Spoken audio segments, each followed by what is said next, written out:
Hello, today we are going to see how we can reverse a string using recursion.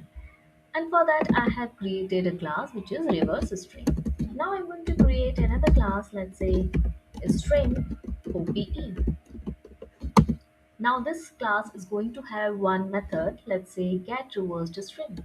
So public void and get rev string. This method is going to have one parameter, let's say str, and on this parameter we are going to all the work.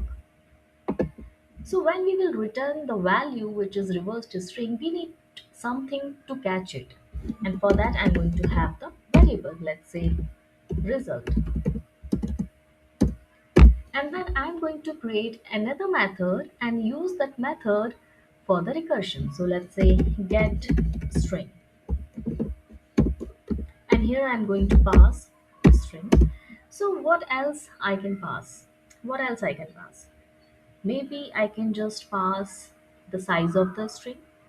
Maybe I can pass the starting index for that. So for that, oops, yeah. And then once we have the value in RES, we are going to print it. So let's say this out, and I'm going to print it over here. So let's say RES. So clearly this is the method that we have never implemented yet, but we are going to implement it now. So let's see how we can put recursion on it. So it says that, okay, I'm going to change it from I to IDX, and then I'm going to remove all this code. Now what are the possibilities to solve it? So we have string, we have index. So I'm going to say that, okay, this is going to be our base case, and I'll say, okay, the moment str dot length is equals to idx.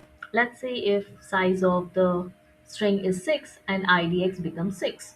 So that time it will get executed. So we need to return something. Why? Because the return type is string. So we need to return something. I would say that, okay, the moment we will hit this base case, I'm going to return empty string. Okay. But how I can reach to this point so that it will get executed, or we can execute this section which is base case, which means we need to traverse over that string. So for that what I'm going to do is, again, if you see, this is the return type, so I'm going to have this return type over here, let's say s, and I'm going to make a call to it.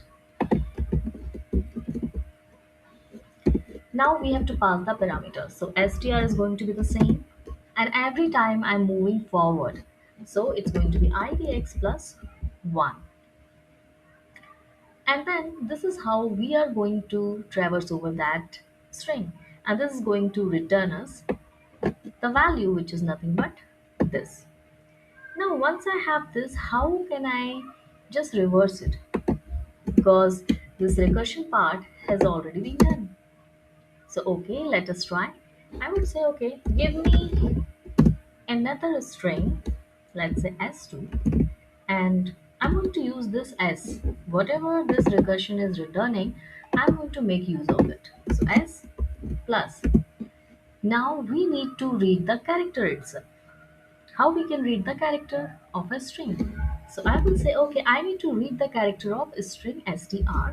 So string str dot character at, and we need to pass the index. So we already have index idx. So this is how we are going to get that particular character.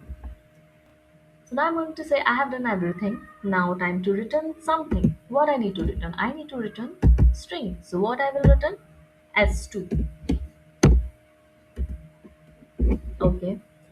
Now we need to create the object of it, and we need to call it, and then we will see whether it is working or not. So I have this class.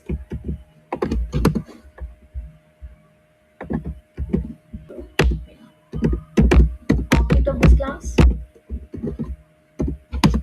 I'm going to access the method that I have created, which is getRef string, and here let's say I'm going to pass Pallavi. Okay, that is it. Now I'm going to run the code. Let's see whether it is working or not. Oops. Yeah. So let's run it.